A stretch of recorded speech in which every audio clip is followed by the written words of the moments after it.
আজ অনুষ্ঠানের শুরুতে বঙ্গবন্ধু শেখ মুজিবুর রহমানের 1971 সালের 7ই মার্চ ঐতিহাসিক ভাষণের শুরুটা মনে করিয়ে দিতে চাইব। উনি বলেছিলেন, কোট, আজ দুঃখ ভারাক্রান্ত মন নিয়ে আপনাদের সামনে হাজির হয়েছি। আপনারা সবাই জানেন এবং বুঝেন, আমরা আমাদের জীবন দিয়ে চেষ্টা করেছি, কিন্তু দুঃখের বিষয় আজ ঢাকা, চট্টগ্রাম, খুলনা, রাজশাহী, রংপুরে আমার ভাইয়ের রক্তে রাজপথ রঞ্জিত হয়েছে। আজ বাংলার মানুষ মুক্তি চায়, বাংলার মানুষ বাঁচতে চায়, বাংলার মানুষ তার অধিকার চায়। আনকোট। 53 বছর আগে বঙ্গবন্ধুর সেই কথাগুলো আজ যেন আবার কেমন প্রাসঙ্গিক। বাংলাদেশের জাতির পিতা বঙ্গবন্ধু শেখ মুজিবুর রহমানের নেতৃত্বে 1948 সাল থেকে 52-র ভাষা আন্দোলন, 66-র 6 দফা আন্দোলন, 69-এর গণঅভ্যুত্থান, 71-এর 7ই মার্চ রেস কোর্স ময়দানে ঐতিহাসিক সেই ভাষণ, 25শে মার্চ গণহত্যা শুরু হলে 26শে মার্চ প্রথম প্রহরে বঙ্গবন্ধুর স্বাধীনতার ঘোষণা, 17ই এপ্রিল মুজিবনগরের সরকার গঠন এবং রক্তক্ষয়ী মুক্তিযুদ্ধের মধ্য দিয়ে প্রায় 30 লাখের ওপর বেশি শহীদ ও প্রায় 2 লাখের মা বোনেদের আত্মত্যাগের বিনিময়ে স্বাধীন হয়েছিল বাংলাদেশ। 1971 সালের 16ই ডিসেম্বর পাক সেনাদের আত্মসমর্পণের মধ্য দিয়ে চূড়ান্ত বিজয় অর্জিত হয়। তাই 16ই ডিসেম্বর দিনটিকে বাংলাদেশের বিজয় দিবস হিসেবে পালন করা হয়। 1971 সালের 16 ডিসেম্বর থেকে 2023 সালের 16 ডিসেম্বর 52 বছর অবধি বাংলাদেশের বিজয় দিবস পালন করা হয়েছে গর্বের সাথে। ব্যতিক্রম ছিল এই বছর 2024 সালের 16 ডিসেম্বর। এবার বিজয় দিবসে জাতির উদ্দেশ্যে দেওয়া ভাষণে মুক্তিযুদ্ধ, বাংলাদেশের স্বাধীনতা লাভে মুজিবুর রহমান এবং ভারতবর্ষের অবদানের কথা উল্লেখ করেনি অন্তর্বর্তী সরকারের প্রধান উপদেষ্টা মোহাম্মদ ইউনূস। প্রশ্ন এখন, তাহলে কি বাংলাদেশের ইতিহাস থেকে মুক্তিযুদ্ধ মুছে ফেলতে চাইছে ইউনূস প্রশাসন? বঙ্গবন্ধু মুজিবুর রহমানের অবদানকে কি মুছে ফেলার চেষ্টা করা হচ্ছে? পাশাপাশি বাংলাদেশের স্বাধীনতায় ভারতবর্ষের অবদান কি অস্বীকার করতে চাইছে অন্তর্বর্তী সরকার? তবে আসল প্রশ্ন, কার হাতে রয়েছে বর্তমান বাংলাদেশ? যারা বাংলাদেশের স্বাধীনতা চেয়েছিলেন তাদের হাতে, না যারা স্বাধীনতার বিপক্ষে ছিল, পাকিস্তান পন্থী ছিল, তাদের হাতে? নমস্কার, আমি দীপেন আর আপনারা দেখছেন নিউজ ভ্যানগার্ড। বাংলাদেশের মুক্তিযুদ্ধে ভারতের অবদান, বিশেষ করে ত্রিপুরার অবদান নিয়ে একটি গুরুত্বপূর্ণ টক শোতে আজ আমার সাথে রয়েছেন রাজ্যের বিশিষ্ট লেখক, সাহিত্যিক, গবেষক ডক্টর আশিস কুমার বৈদ্য, এবং উদয়পুর থেকে ভার্চুয়ালি আমাদের সঙ্গে জুড়েছেন রাজ্যের বিশিষ্ট সাংবাদিক তথা শিক্ষাবিদ স্বপন কুমার ভট্টাচার্য। স্বপন বাবু, স্বাগত আপনাকে। আপনাদেরও স্বাগত জানাই। আশিস বাবু, আপনাকেও স্বাগত। আপনাকেও শ্রদ্ধা জানাচ্ছি। প্রথমে যেটা আসবো আপনার কাছে, স্বপন বাবু, আমি আপনার কাছে আসছি। আশিস বাবু, বর্তমানে বাংলাদেশের যা পরিস্থিতি দেখে বা আপনাদের কি মনে হয়, ইতিহাস থেকে মুক্তিযুদ্ধ মুছে ফেলতে চাইছে ইউনূস প্রশাসন?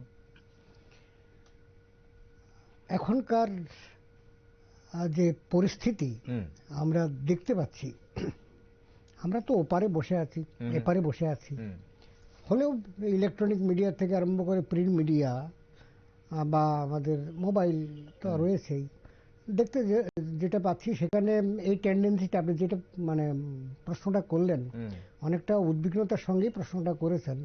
এটা যথার্থ যে এখানে একটা মনে হচ্ছে মানে কি বলবো, অনেকটাই এই পিকচারটাই আমাদের সামনে আসছে যে যাদের হাতে এই অন্তর্বর্তী সরকার বাংলাদেশের রয়েছে বা ক্ষমতায় যারা এখন অধিষ্ঠিত আছেন, অন্তর্বর্তী সরকারের বিভিন্ন উপদেষ্টা হিসেবে, প্রধান উপদেষ্টা হিসেবে যিনি রয়েছেন, তাদের কথাবার্তায় এবং বিশেষ করে রাজনৈতিক দলগুলো, সেই রাজনৈতিক দলগুলোর যারা নেতৃবৃন্দ, প্রত্যেকের কথাবার্তার মধ্যে এটা ক্লিয়ার, এটা স্পষ্ট বোঝা যাচ্ছে তারা ওই যে 71-এর স্বাধীনতা যুদ্ধ, মুক্তিযুদ্ধ, এবং সেই মুক্তিযুদ্ধে যে বাংলার যে লাল সবুজের পতাকাটি বা স্বাধীন সার্বভৌম একটা গণপ্রজাতন্ত্রী দেশের বা একটি বাংলাভাষী রাষ্ট্রের যে উদ্ভব পৃথিবীর বুকে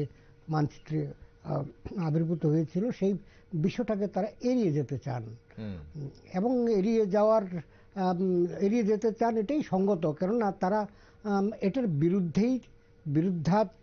বিরুদ্ধ ভাবাপন্ন লোকজনই তো এই অগাস্টের, আমরা এটাকে, তারা বলছেন রেভলিউশন, বিপ্লব, আমরা বলছি একটা অভ্যুত্থান। সেই অভ্যুত্থানের মূল চাবিকাঠি ছিল ৭১-এর মুক্তিযুদ্ধের চেতনাকে বিস্তৃত করে দেওয়া, নতুন প্রজন্মকে তার থেকে দূরে রাখা, এবং সেই সঙ্গে সঙ্গে ভারতবর্ষকে ঠিক মিত্ররাষ্ট্র নয় এমন একটি ধারণা তাদের মনে গেঁথে দেওয়া, নতুন প্রজন্মের সামনে। তো এই জন্য আপনি যেটা প্রশ্ন করলেন তাতে মনে হয় যে ক্ষমতা মানে অবস্থার দৃষ্টি মনে হচ্ছে তারা এটা ভুলিয়ে দিতে চাইছে, নতুন কোনো পৃষ্ঠা তারা উল্টাতে চাইছে। ওকে, আসবো আপনার কাছে। খুব সুন্দর বলেছেন আপনি আশিস বাবু। আর স্বপন বাবু রয়েছেন আমাদের সঙ্গে উদয়পুর থেকে। স্বপন বাবু, একই প্রশ্ন আপনার কাছেও যাব। কি মনে হচ্ছে যে বাংলাদেশকে এই মুহূর্তে দেখছেন, যেখানে সাংবাদিক হত্যা হচ্ছে, যেখানে শিক্ষক নিগ্রহ হচ্ছে, শিক্ষককে জোর করে শিক্ষকদের পদত্যাগ করানোর জন্য ছাত্ররা অপমান করছে, অপদস্থ করছে, তাছাড়া বাকি তো রয়েছেই, বাকি সবকিছু নতুন, প্রত্যেক দিন যা দেখছি আমরা সেটাই নতুন মনে হচ্ছে। এই বাংলাদেশ আপনার কাছে কতটুকু পরিচিত? আর পাশাপাশি যা দেখে মনে হচ্ছে যে মুক্তিযুদ্ধ মুছে ফেলতে চাইছে ইউনিস প্রশাসন ইতিহাসের পাতা থেকে, আপনার কি মনে হয়? একদম, মুক্তিযুদ্ধ ব্যাপারটাকেই তারা অস্বীকার করেছে। আপনার নিশ্চয়ই মনে থাকবে, ইউনুস ক্ষমতা দখল করার পর, আমি দখল শব্দটাই ব্যবহার করলাম, যে দখল করার পর জাতির উদ্দেশ্যে যে ভাষণ দিয়েছেন, এই ভাষণের কোথাও তিনি মুক্তিযুদ্ধ শব্দটি উচ্চারণ করেননি। একদম। আপনি বলছিলেন প্রথমে ভারতের অবদান অস্বীকার। ভারতের অবদান কিন্তু এখন অস্বীকার করা হচ্ছে, ব্যাপারটা এমন নয়। 1975 সালের 15ই আগস্ট বঙ্গবন্ধুর হত্যাকাণ্ডের পর থেকেই ভারতের অবদান অস্বীকার করা হচ্ছে, কিন্তু এত ব্যাপকভাবে ভারত বিরোধিতা, সে সংখ্যালঘু হিন্দু বিরোধিতা, বৌদ্ধ খ্রিস্টান বিরোধিতা এত ব্যাপকভাবে ইতিপূর্বে কোনো দিন হয়নি। ইভেন মুক্তিযুদ্ধটাকে একেবারে মুছে ফেলা, এটা এবারই প্রথম দেখলাম। সেদিক থেকে বলা যায় বাংলাদেশ আজকে যারা শাসন করছেন তারা ৭১-এর পরাজিত শক্তি। আর একটা কথা আমাদের মনে রাখতে হবে যে 1971 সালের যে বিপ্লব বা স্বাধীনতা আন্দোলন, তার আগের যে নির্বাচন, যে নির্বাচনে শেখ মুজিবের নেতৃত্বে আওয়ামী লীগ বিপুল সংখ্যাগরিষ্ঠতা পেয়েছিল, তখনও কিন্তু প্রায় 30%, আমি ধরে নিলাম 30% লোক কিন্তু পাকিস্তানের পক্ষে ভোট দিয়েছে। আওয়ামী লীগ 70%, 69 পয়েন্ট সামথিং, আমার একজ্যাক্ট ফিগারটা এখন মনে নেই, প্রায় 70% ভোট পেয়েছিল, কিন্তু সেই সময়েও কিন্তু 30% লোক পাকিস্তানের পক্ষে ছিল। আর সেটা ক্রমশ বেড়েছে দিন দিন। আর আরেকটি কথা বলা হয়, এটা ঘটনা, এটা আমরা দেখেছি, মনে আছে সেই সময়ের কথা, যে ইয়াহিয়া খাঁর একটা আপিল ছিল তার সেনাবাহিনীর উপরে, যত বেশি পারো বাঙালি মেয়েদের ধর্ষণ করো এবং তাদের গর্ভে সন্তান আসুক, তোমাদের ঔরজাত সন্তান আসুক যারা খাঁটি পাকিস্তানি হবে। আমার মনে হয় এদের সংখ্যাটাও এখন যথেষ্ট বেড়েছে। কাজেই এখনকার বাংলাদেশ আমার কাছে ভীষণ অচেনা। ওকে, আসবো আপনার কাছে। একদম খুব সুন্দর ভাবে আপনি বলেছেন যে পরাজিত শক্তি যারা রয়েছে এই মুহূর্তে তাদের হাতেই বাংলাদেশের ক্ষমতা রয়েছে, এবং তারা কোনোভাবেই মুক্তিযুদ্ধকে প্রাধান্য তো দেবেই না, বরঞ্চ ইতিহাসের পাতা থেকে মুক্তিযুদ্ধকে তারা মুছে ফেলতেই হয়তো বা চাইছে। এবং যেখানে মুক্তিযুদ্ধকে মুছে ফেলতে চাইছে সেখানে শেখ মুজিবুর রহমানের কেউ অবদানকেও তারা অবশ্যই অস্বীকার করবে, আর ভারতবর্ষের অবদানকে অস্বীকার করবে। কিন্তু ইতিহাসের পাতা থেকে মুক্তিযুদ্ধকে মুছে ফেলা যতটা মানে সহজ, কোনোভাবেই সহজ নয়, মুজিবুর রহমানকেও মুছে ফেলা সহজ নয়। আর শুধু বাংলাদেশের ইতিহাস থেকে যদি মুছে ফেলে, ভারতবর্ষের ইতিহাসে কিন্তু লেখা রয়েছে যে ভারত একটি নতুন রাষ্ট্রকে জন্ম দেওয়ার জন্য সাহায্যের হাত বাড়িয়ে দিয়েছিল, যে রাষ্ট্র কোনো একটা সময়, যে রাষ্ট্রের অঙ্গটা কোনো একটা সময় ভারতেরই অঙ্গ ছিল। এখন আমরা একটু যদি ভারতের কি অবদান ছিল সেই জায়গাগুলো একটু মনে করিয়ে দিতে চাই। কারণ আমরা যখন বাংলাদেশ নিয়ে কথা বলি, বা যে বাংলাদেশকে আমাদের অপরিচিত মনে হচ্ছে আশিসবাবু, এই বাংলাদেশের 17 কোটি মানুষকে কিন্তু আমাদের অপরিচিত মনে হচ্ছে না। একটা শ্রেণীর মানুষ, এক অংশের নাগরিকদের কিন্তু আমাদের অপরিচিত মনে হচ্ছে, এবং তারা অবশ্যই এই যে কিছুক্ষণ আগে স্বপনবাবু বলছিলেন যে 30% ভোট, তখনও মুক্তিযুদ্ধের আগেও যখন ভোট হয়েছিল 30% ভোট পাকিস্তানপন্থী ছিল, পাকিস্তানের পক্ষে ছিল, তো যারা আওয়ামী লীগকে ভোট দেয়নি।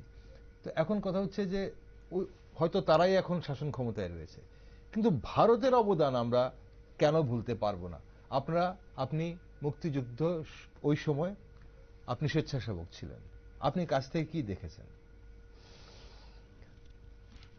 খুবই প্রাসঙ্গিক আজকের আলোচনার জন্য, তো যথেষ্ট সাহায্যপূর্ণ প্রশ্ন। প্রথম কথা হচ্ছে যে বাংলাদেশের, আজকে আমরা যাকে বাংলাদেশ বলছি, একটা বাংলাদেশ আমরাও বলতে পারছি, ওরাও সগর্বে বলতে পারছে যে বাংলাদেশ। একদম, এটা তো বাংলাদেশ ছিল না। আমরা সকলেই জানি যে 1947 খ্রিস্টাব্দের ভাষণে একটা পাকিস্তান যখন তৈরি হয় দ্বিজাতি তত্ত্বের ভিত্তিতে, অর্থাৎ একটা ভ্রান্ত ধারণা বা ভ্রান্ত নীতি, অর্থাৎ দ্বিজাতি তত্ত্ব মানে কি, হিন্দুরা একটা জাতি, মুসলমানরা একটা জাতি। কোনো কালে কোনো যুক্তিতেই এইটা ধোপে টিকে না এই বক্তব্যটা। যাই হোক, একটা ভ্রান্তির কোলেই জন্ম হয়েছিল পাকিস্তানের। সেই পাকিস্তানের একটা পশ্চিম পাকিস্তান, একটা পূর্ব পাকিস্তান, দুটো পাকিস্তানের মধ্যে দূরত্ব 1200 কিলোমিটারও বেশি, এবং জাহাজ মানে জলপথ ছাড়া স্থলপথে আসার কোনো জায়গা নেই, এখনো নেই। আকাশপথে মানে আন্তর্জাতিক নিয়ম কারণ মেনে যতটা উপর দিয়ে যাওয়া যায় সেভাবে যাতায়াত চলছে। তো এখানে স্বপনদা বলেছেন, তিনি বাংলাদেশের মুক্তিযুদ্ধ সম্মাননা প্রাপ্ত একজন ব্যক্তিত্ব, তিনি যথার্থই বলেছেন। সেটা হচ্ছে, এটা ঠিক যে ওই সময়ে আমাদের দেশভাগের পর, তার আগে পর একটা দাঙ্গা হয়েছে।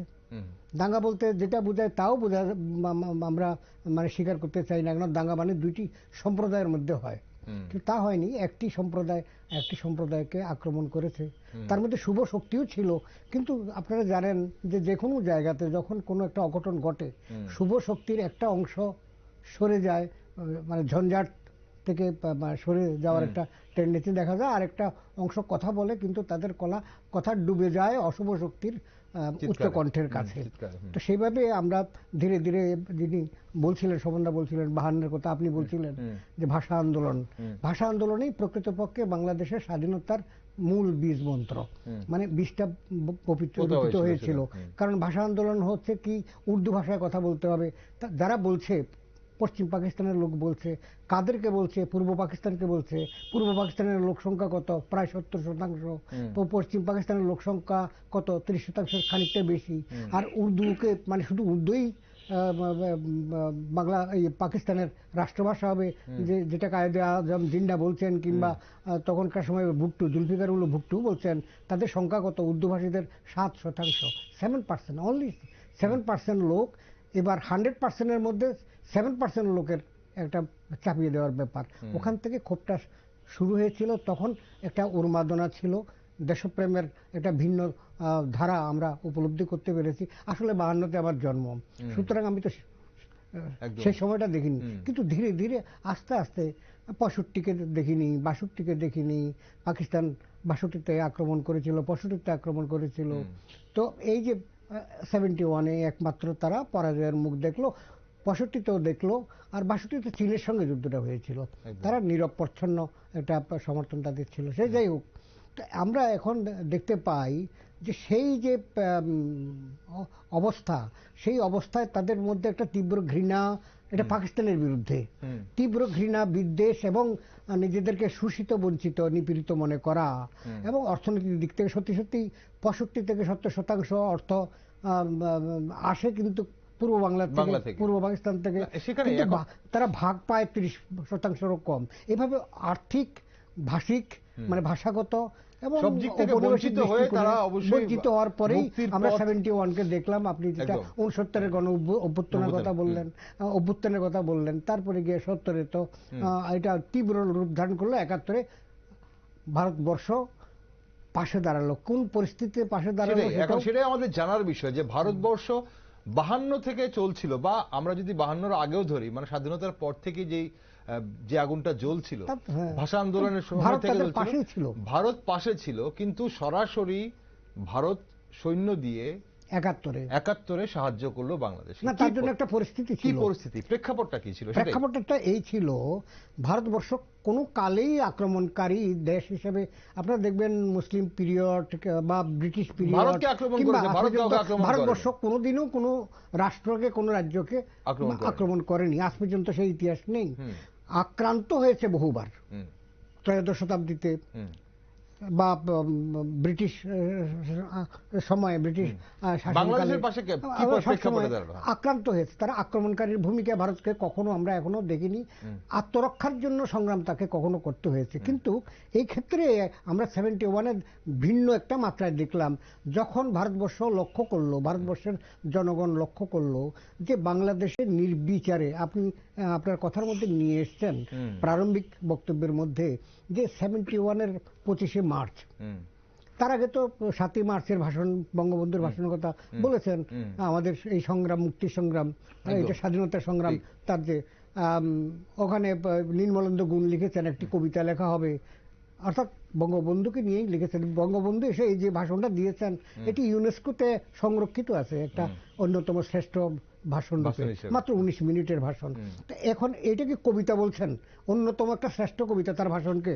পৃথিবীতে কিন্তু কোনো ভাষণকে, কোনো রাষ্ট্রনেতার ভাষণকে কিন্তু একটি কবিতার আকার একজন 21শে পদকপ্রাপ্ত কবি আখ্যায়িত করেননি।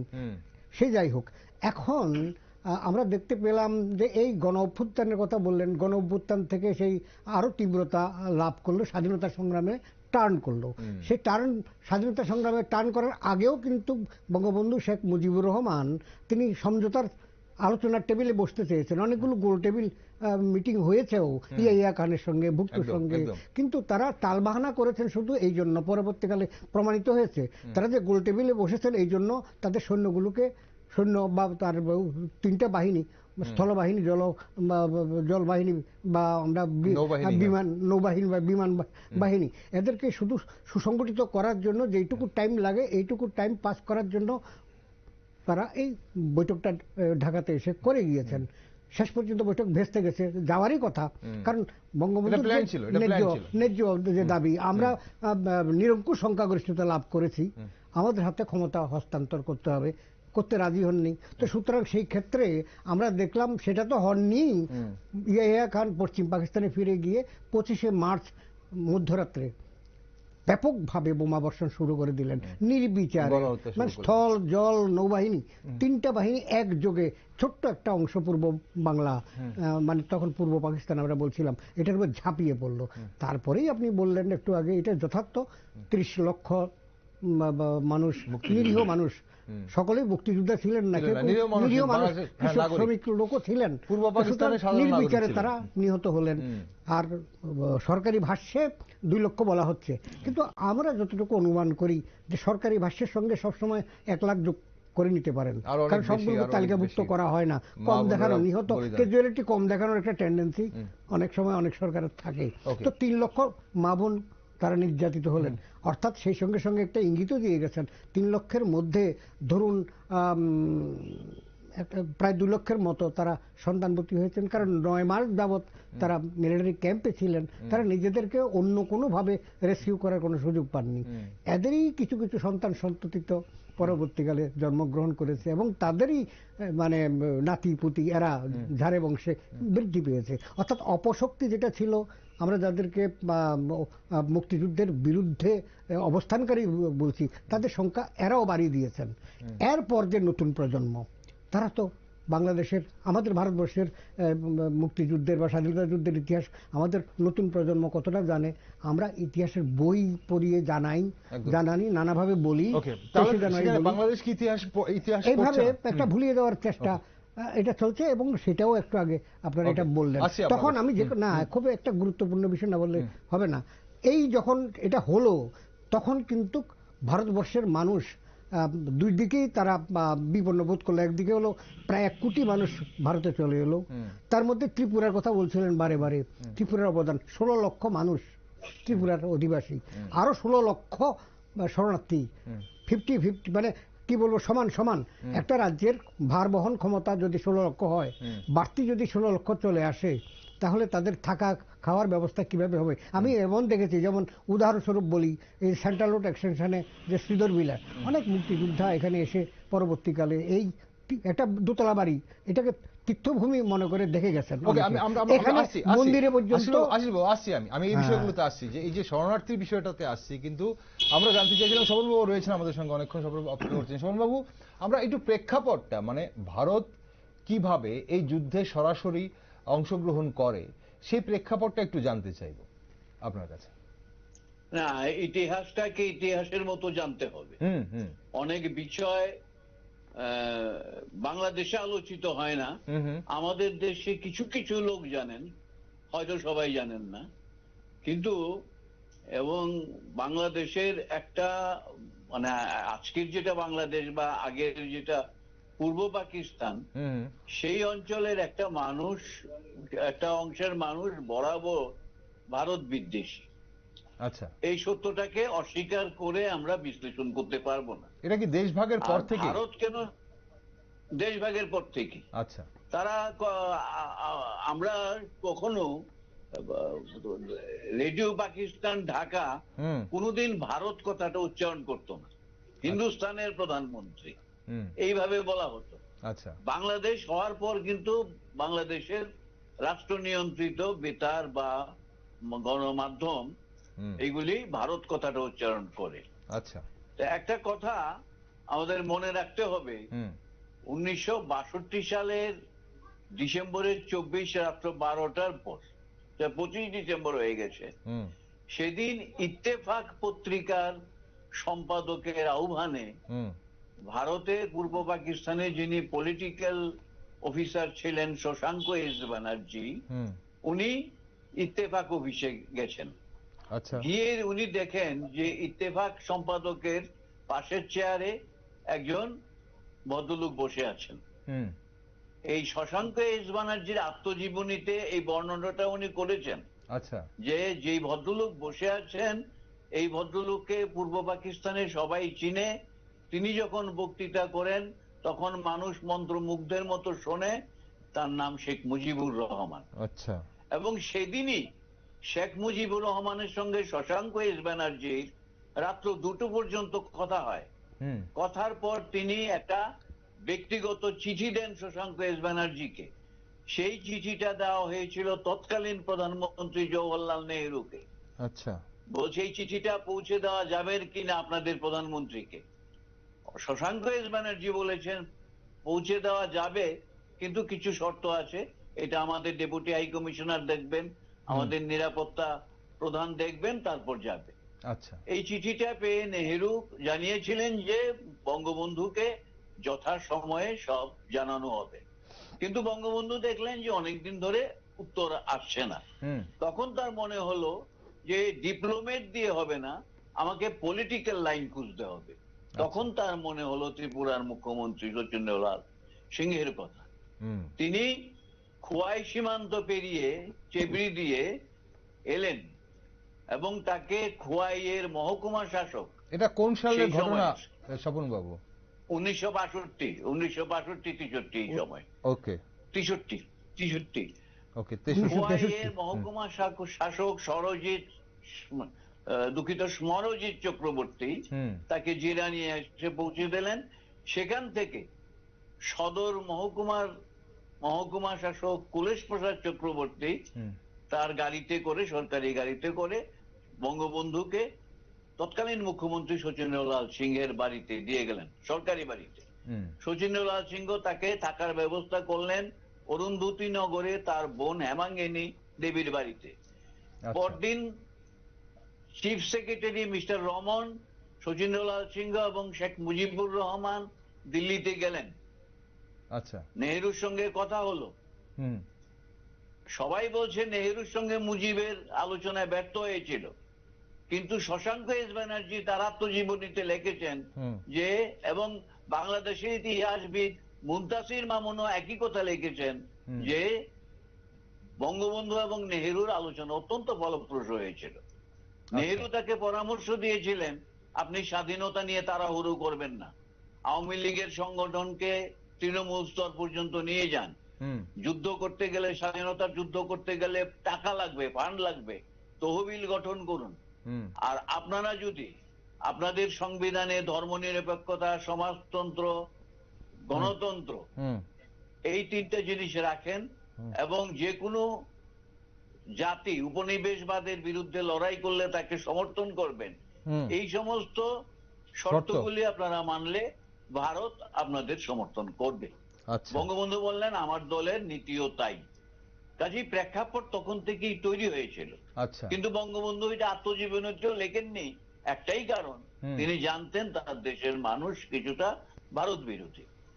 আর এখানে আমি একটা কথা উল্লেখ করতে চাই যে 1971 সালে 3রা ডিসেম্বর পাকিস্তান যখন একতরফা ভাবে ভারতের বিভিন্ন বিমান ঘাঁটিতে পশ্চিম রণাঙ্গনে আক্রমণ করলো, সেদিন রাত্র 12টায় সেই সময়ের প্রধানমন্ত্রী ইন্দিরা গান্ধী জাতির উদ্দেশ্যে একটা বেতার ভাষণ দিয়েছেন।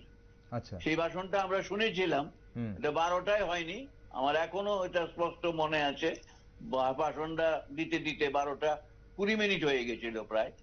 সেখানে তিনি বলেছেন, ইন্দিরা গান্ধী সেই সময় বলেছেন, আমরা কোনো জমির লোভে সেখানে আমাদের সৈন্য যাবে না, আমাদের সৈন্য যাবে পরাধীন মানুষকে মুক্ত করতে, মানুষের মধ্যে মানুষের যে স্বাধীনতার লড়াই সেটাকে আমরা সমর্থন করি। এবং এই কারণেই ভারতের জড়িয়ে থাকার প্রেক্ষাপটটা অনেক বড়, এটা ভারতের নীতি। একটু আগে আজিজও বলছিলেন যে ভারত কখনো কাউকে আক্রমণ করে না। 71-এর যুদ্ধে আমরা 1 কোটি শরণার্থীর বোঝা বহন করেছি। ত্রিপুরাতে প্রতিদিন পাকিস্তানি সৈন্যরা শেল ফাটিয়েছে। শুধুমাত্র কমলপুরে 22 জন নিরীহ ভারতীয় নাগরিক, ত্রিপুরার নাগরিক প্রাণ দিয়েছেন। আমি শুধু একটা মহকুমার কথা বললাম যে আমাদের কত লোক, উদয়পুর ছাড়া, উদয়পুরে কোনো বর্ডার ছিল না, 10টা মহকুমা তখন ছিল, সেখানে প্রতিটা সীমান্ত এলাকায়, আগরতলায় অনেক লোক মরেছে পাকিস্তানি সেনাবাহিনীর সেলে, সেল ফাটাইয়ে অনেকে মেরেছে।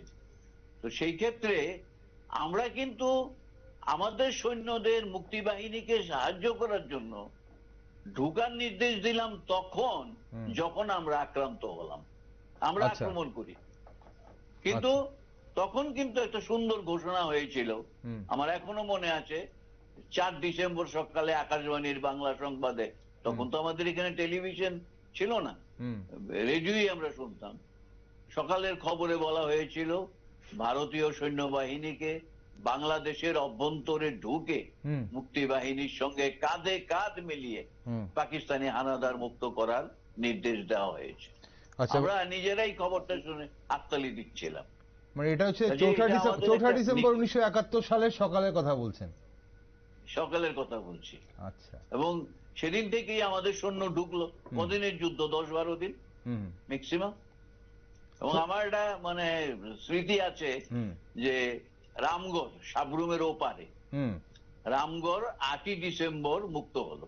তার একদিন পরে ওখানে আনুষ্ঠানিকভাবে বাংলাদেশের পতাকা উঠবে, সেখানে ওড়ানো হবে। আব্দুল আল হারুন চৌধুরী বলে একজন আওয়ামী লীগের নেতা উদয়পুরে থাকতেন, তিনি আমাকে ওখানে নিয়ে গিয়েছিলেন। আমি এই ঘটনাটার সাক্ষী।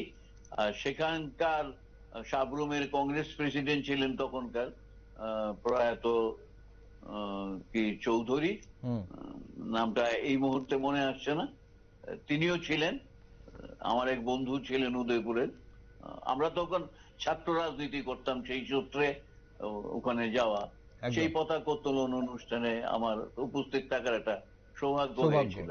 মানে ইতিহাসের সাক্ষী, মানে এক খণ্ড বাংলাদেশের একটা খণ্ড কিভাবে স্বাধীন হয় তার সাক্ষী আপনি ছিলেন। একদম। শোভনবাবু, আসছি আপনার কাছে এবার। আমরা অবশ্যই আপনার কাছ থেকে এবং আশিসবাবুর কাছ থেকে প্রেক্ষাপটটা কি প্রেক্ষাপটে ভারতবর্ষ বাংলাদেশের মুক্তিযুদ্ধে সরাসরি অংশগ্রহণ করেছিল সেই প্রেক্ষাপটটা জানলাম আপনাদের কাছে, সময়, তারিখ, এবং আপনি বললেন কারা কারা কি ভাবে, এবং এই প্রেক্ষাপটটা কবে থেকে শুরু, সেই আগে থেকে শুরু, সেটাও আপনি বললেন। কিন্তু আমরা ওই সময়টা, সেই যে 8-10 দিন বা 12 দিনের যে যুদ্ধটা, 4 তারিখ থেকে 16 তারিখ বিজয় দিবস পালন করা হয়, এখন 16 ডিসেম্বর। এখন এই যুদ্ধকালীন সময়টাতে ত্রিপুরাতে কি পরিবেশ ছিল, আপনাদের ব্যক্তিগত অভিজ্ঞতা কি বলে? আপনি আশিস বাবু, আপনি তখন ওই সময় আপনি বলছিলেন যে আপনি স্বেচ্ছাসেবক ছিলেন এবং আপনি কলেজ পড়ুয়া ছিলেন। এই যুদ্ধকালীন সময়টাতে ত্রিপুরাতে কি পরিবেশ দেখলেন এবং লক্ষণীয় কি ব্যাপারগুলো ছিল? প্রথম কথা হচ্ছে, ত্রিপুরা তো ত্রিপুরার জনমানসের মানে মানসিকতার মধ্যে একটা জিনিস লক্ষ্য করেছি, প্রত্যেকে বাংলাদেশের মুক্তিযুদ্ধকে নিজেদের মুক্তিযুদ্ধ হিসেবে তারা ট্রিট করেছে। আচ্ছা, তারা এই 16 লক্ষ মানুষ যে ত্রিপুরাতে আশ্রয় নিয়েছিল তাদেরকে ভাই বলে বুকে টেনে নিয়েছে, কাউকে মানে অতিথি হিসাবে নিয়েছে, কাউকে মানে কোনো বিরক্তিকর কোনো রকমের ভাব কারোর মধ্যে দেখা যায়নি। 1 নম্বর। শুধু বাঙালিরা না, উপজাতি সম্প্রদায়ের যারা ট্রাইবেল, তারাও কিন্তু কাঁধে কাঁধ মিলিয়ে সেদিন মিছিলে ছিল, সাহায্য দানের ক্ষেত্রে ছিল।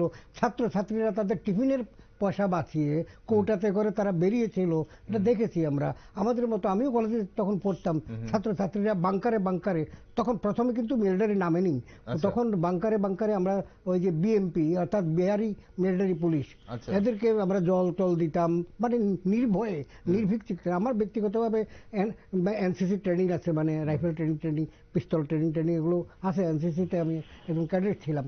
তো সেভাবে এইভাবে অনেকেই কিন্তু ছিলেন যারা এভাবে সাহায্য করেছেন। তৃতীয় কথা হচ্ছে, এইভাবে আমরা সেখানে দেখলাম যে আমাদের সচিনাল সিংয়ের যে ভূমিকা, এখানে 63-তে শেখ মুজিবুর রহমান এসে যে কথাবার্তা বললেন কূটনৈতিক পর্যায়ে, এটা স্বপনদা সুন্দরভাবে এটা ব্যাখ্যা করেছে। এটাকে কি বাংলাদেশের সেই আগরতলা ষড়যন্ত্র বলা হয়? এটাকে আদৌ একটা ষড়যন্ত্র নয়, একটা কূটনৈতিক সমঝোতা। এটা একটা ভারত সরকারের সাহায্য, একটা পাকিস্তানপন্থীরা এই নামে জানে সেটাকে। পাকিস্তানেরই একজন অ্যাডভোকেট অ্যাকচুয়ালি নামটা সর্বপ্রথম দিয়েছে। এই আগরতলা ষড়যন্ত্র মামলা কথাটা টেনে আনা হয়েছে শেখ মুজিবুর রহমানকে দেশদ্রোহী প্রমাণ করে ফাঁসি কাস্টে ঝুলাবার জন্য। যেমন এখন চিন্ময় গোস্বামীকে বলা হচ্ছে দেশদ্রোহী, একটা পতাকাকে নিয়ে কেন্দ্র করে।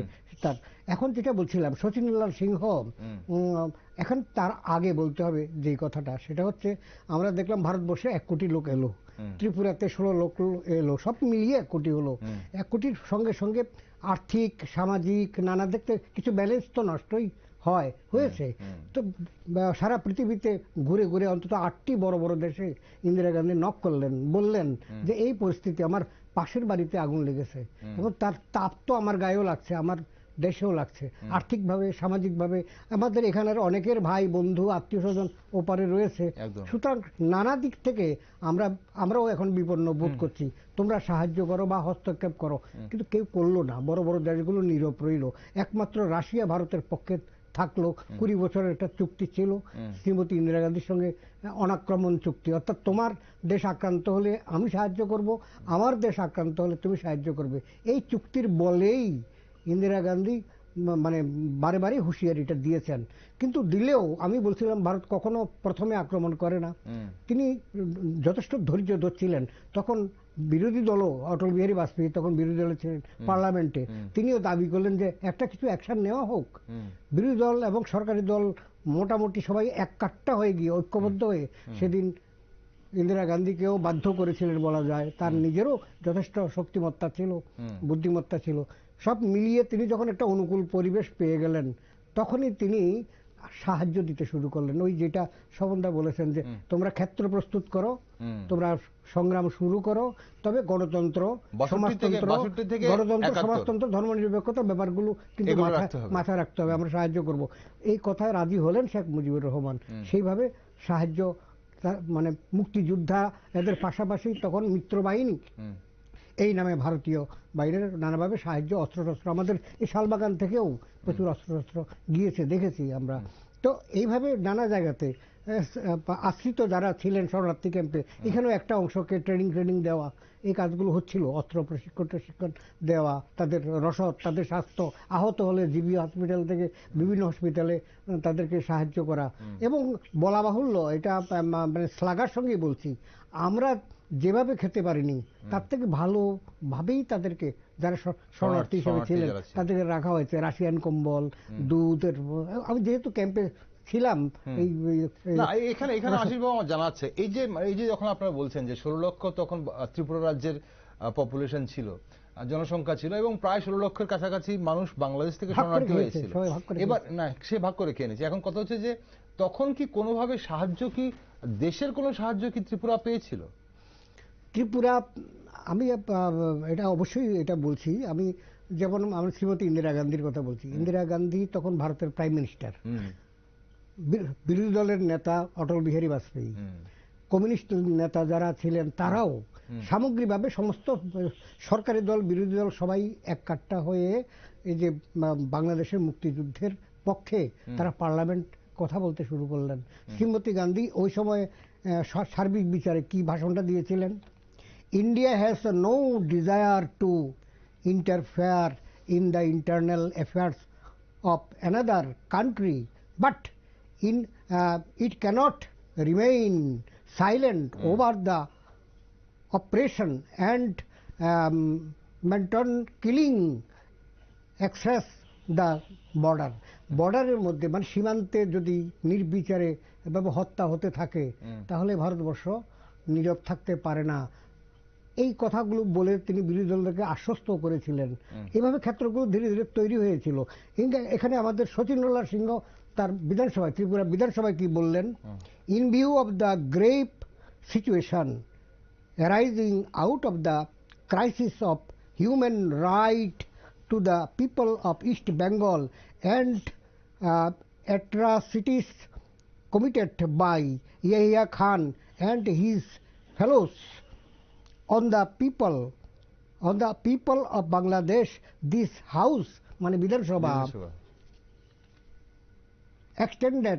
extends into full support to the freedom-loving people of Bangladesh in the struggle for establishing democratic right, and request the government of India to recognize the newly formed government of Bangladesh. ততক্ষণে বাংলাদেশের যারা নেতৃবৃন্দ ত্রিপুরায় ছিলেন, আপনাদের এখন এটা বলতে পারি, এখন কোনো ব্যাপার না, আমাদের এই সার্কিট হাউসে 12 এপ্রিল, কেউ কেউ বলে 10 এপ্রিল, যাই হোক 10-12 এই দুদিনের মধ্যে দুদিন তারা এই আলোচনা করেছেন। 12 এপ্রিলে তারা একটা সরকার, ওখানকার নেতৃবৃন্দ যারা ছিলেন, মুক্তিযোদ্ধাদের নেতৃবৃন্দ, এখানে একটা গভর্নমেন্ট ফরমের একটা রূপরেখা তৈরি করেন। তখন স্থির হয় যে ইন্ডিয়া গভর্নমেন্টও বলেন যে আমাদের দেশে বসে কোনো সরকার গঠন করা এটা ঠিক হবে না, তোমরা তোমাদের মাটি থেকে একটা সরকার গঠন করে তার ঘোষণা করো। সেই মতোই আমরা দেখলাম কুষ্টিয়া জেলার বৈদ্যনাথ তলায় আম্রকুঞ্জে, সেখানে নজরুল ইসলামকে প্রেসিডেন্ট করে, তাজউদ্দিনকে প্রধানমন্ত্রী করে একটা সরকার গঠন হলো।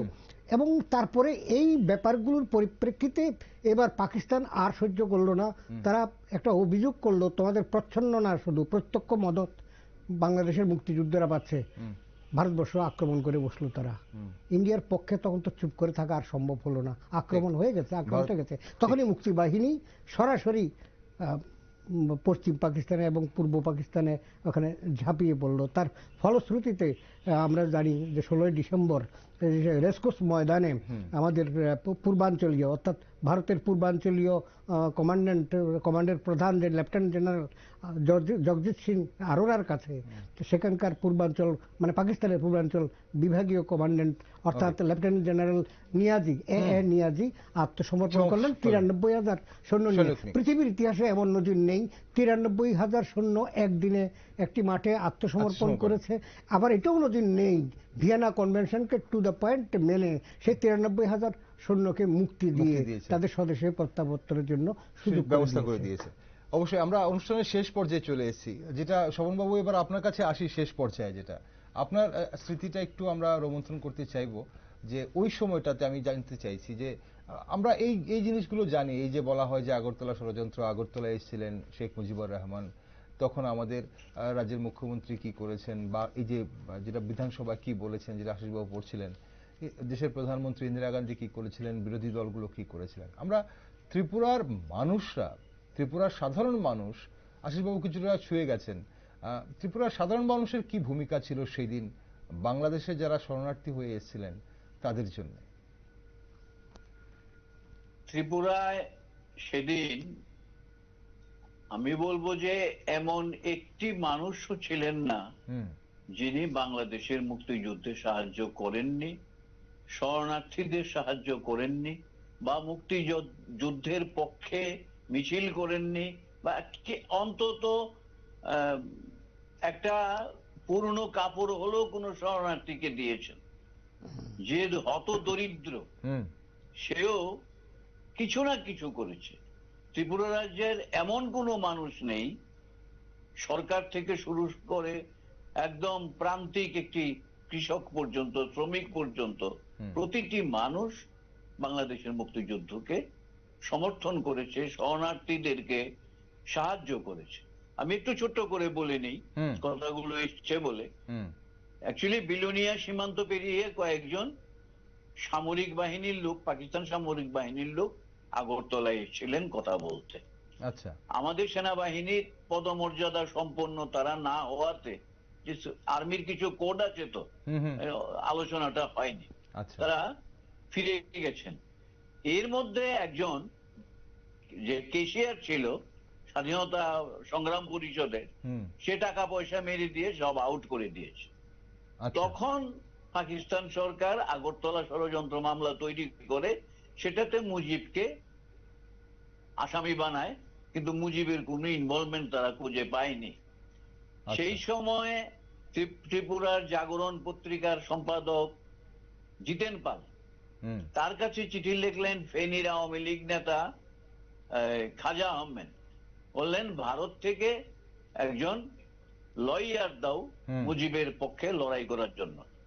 তিনি গেলেন কলকাতায় স্নেহাংশুকান্ত আচার্যের কাছে।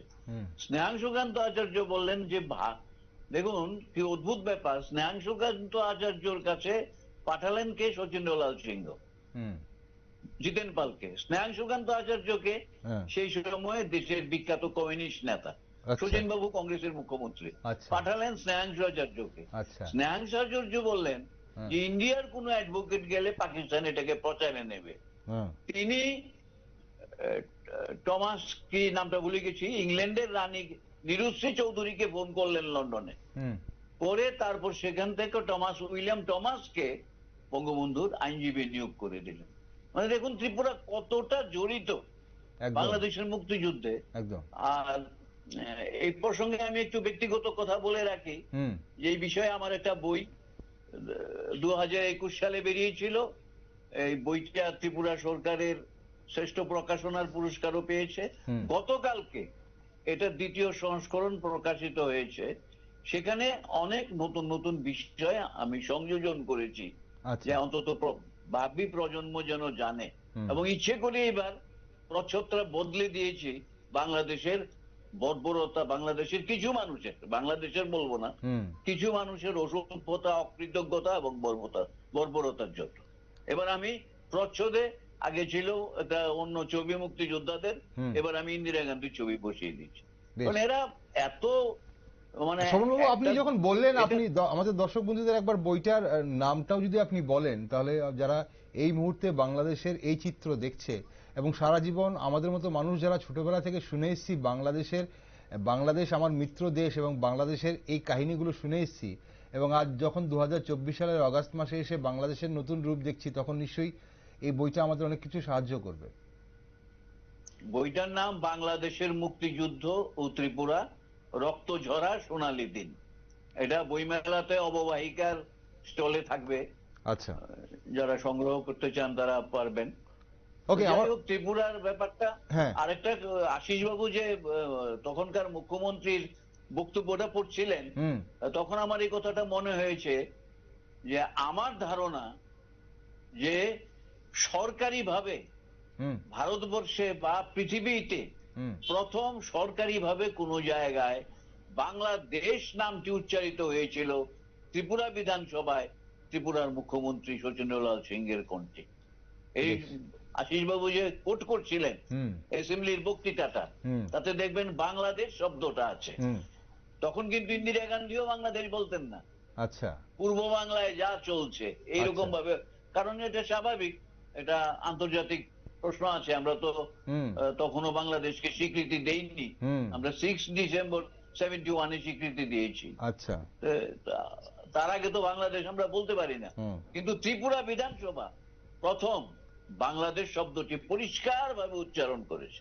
আশিসবাবুর বক্তৃতায় যেটা কোট করছিলেন, একে লক্ষ্য করে দেখবেন বাংলাদেশ শব্দটি উচ্চারণ করা হয়েছে। একদম, তার জন্যই বোধহয় ত্রিপুরার মানে সারা দেশে তো ভারত বিদ্বেষী রয়েছেই, বাংলাদেশের একাংশ নাগরিকরা বর্তমানে দেখাচ্ছে।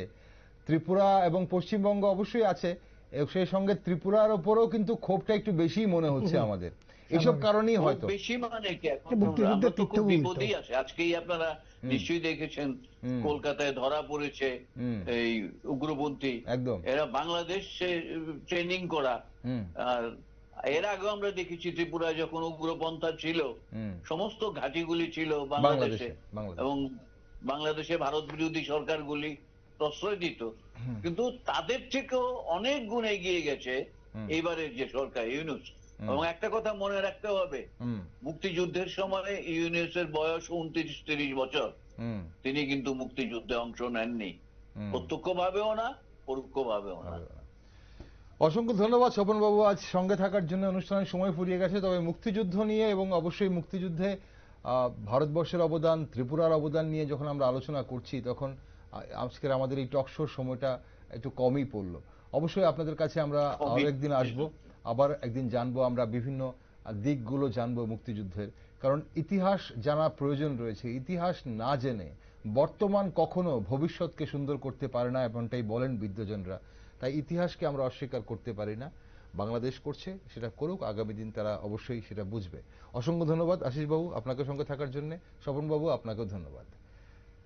দর্শক বন্ধুরা, বিখ্যাত লেখক চার্লস কালেব কোল্টন বলেছিলেন, মূর্খের ভুলগুলো বিশ্ব জানে, কিন্তু সে নিজে জানে না। আর জ্ঞানীর ভুল তার নিজের জানা থাকে, দুনিয়ার কাছে নয়। তাই বলতে হয়, এই মুহূর্তে কার ভুল গোটা বিশ্ব দেখছে তা আপনারা সবাই ভালো জানেন। বাংলাদেশের একাংশ স্বার্থান্বেষী মানুষ মুক্তিযুদ্ধে ভারতের অবদান অস্বীকার করলেও 17 কোটি বাংলাদেশি নাগরিক জানে কাঁটাতারের এপারের মানুষদের অবদান। আব্রাহাম লিঙ্কন বলেছিলেন, আপনি কিছু সময়ের জন্য সমস্ত মানুষকে বোকা বানাতে পারেন, কিন্তু আপনি সব সময়ের জন্য সব মানুষকে বোকা বানাতে পারবেন না। তাই শুধু সময়ের অপেক্ষা। দেশকে উচ্ছন্নে নিয়ে গিয়ে ইউনিশ সরকার যতই ভারত বিদ্বেষ জাগিয়ে বাংলাদেশের সাধারণ মানুষকে বোকা বানাবার চেষ্টা করুক না কেন, মানুষ সব দেখছে, সব বুঝছে। আর রইল ইতিহাস মুছে দেবার প্রয়াস। হিটলার যা পারেনি তা মোহাম্মদ ইউনিস পারে কিনা তা সময় বলবে। তাই সেদিকে নজর রাখছি আমরা। আর আপনারা সবাই সব খবরের জন্য চোখ রাখুন শুধুমাত্র নিউজ ভ্যানগার্ডে।